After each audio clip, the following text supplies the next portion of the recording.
সমগ্র সৃষ্টি জগতের জন্য, সমগ্র মানবতার জন্য।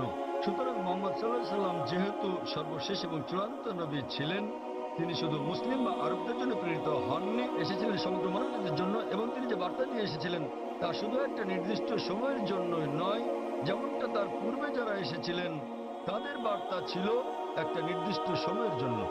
কিন্তু যেহেতু নবী মোহাম্মদ সাল্লাল্লাহু আলাইহি সাল্লাম ছিলেন সর্বশেষ ও চূড়ান্ত নবী, তার বার্তা সময়ের বন্ধনে বাধা নয়, এটাকে অনুসরণ করতে হবে শেষ দিন পর্যন্ত। এ কারণে আপনি বর্তমানে যেখানেই থাকুন না কেন, হোক সে ভারত বা যুক্তরাষ্ট্র বা ইংল্যান্ড বা সৌদি আরব, পৃথিবীর যে কোনো প্রান্তে বর্তমানে আমাদের অনুসরণ করতে হবে সর্বশেষ ও চূড়ান্ত নবীকে, এবং তিনি হচ্ছেন নবী মোহাম্মদ সাল্লাল্লাহু আলাইহি সাল্লাম। যদিও ইসলামে সকল নবী রাসূলকেই আমরা সম্মান করি এবং আমরা যীশু খ্রিস্টকেও সম্মান করি, আমরা তাকে ভালোবাসি, তাকে শ্রদ্ধা করি, কিন্তু যীশু খ্রিস্ট তার প্রশান্ত পরিষদক নিজেই বলেছেন, এটার উল্লেখ হচ্ছে গসপেল অফ জন অধ্যায় নম্বর 16 অনুচ্ছেদ নম্বর 12 থেকে 14। আমি তোমাদের অনেক কথা বলতে চাই, কিন্তু এখন তোমরা তা সহ্য করতে পারবে না, কারণ যখন সত্যের আত্মা আসবেন তিনি তোমাদের পথ দেখাবেন। তিনি নিজে থেকে কিছু বলবেন না, যা শুনবেন তাই বলবেন, তিনি আমাকে সম্মানিত করবেন। সুতরাং এখানে যীশু খ্রিস্ট তার প্রশান্ত পরিষদ ভবিষ্যৎবাণী করেছেন সর্বশেষ ও চূড়ান্ত নবী মুহাম্মদ সাল্লাল্লাহু আলাইহি সাল্লামের আগমনের।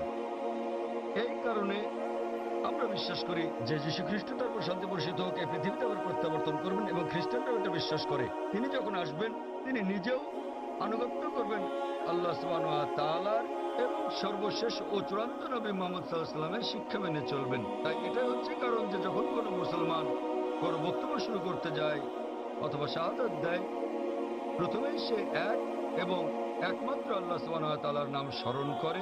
শুধু তিনি একমাত্র উপাসনার যোগ্য, আর কেউ নয়। এবং আমরা সর্বশেষ ও চূড়ান্ত নবী অর্থাৎ মুহাম্মদ সাল্লাল্লাহু আলাইহি ওয়াসাল্লামের উপর বিশ্বাস স্থাপন করি, কারণ তিনি এমন এক পয়গম্বর যার শিক্ষা দীক্ষা আজ অনুসরণযোগ্য। পূর্ববর্তী সকল নবী রাসূলগণ ছিলেন সময়ের গণ্ডীভুক্ত একটা নির্দিষ্ট সময়ের জন্য এবং একটা নির্দিষ্ট গোত্রের লোকদের জন্য।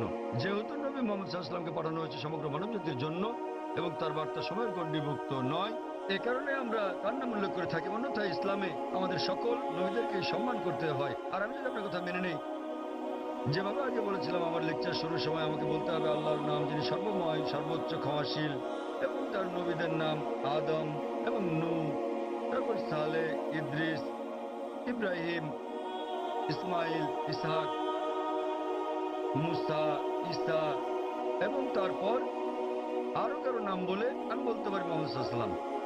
আমরা যখনই মুহাম্মদ সাল্লাল্লাহু আলাইহি ওয়াসাল্লামের নাম উল্লেখ করি অন্য সকল নবীরা হয়তো অন্তর্ভুক্ত হন, কেননা এই কিতাব পবিত্র কোরআন যা কিনা নাজিল হয়েছিল নবী মুহাম্মদ সাল্লাল্লাহু আলাইহি ওয়াসাল্লামের উপর, এখানে বলা আছে যে প্রত্যেক মুসলমানের দায়িত্ব আল্লাহ সুবহানাহু ওয়া তাআলার সকল নবী রাসূলগণকে সম্মান করা।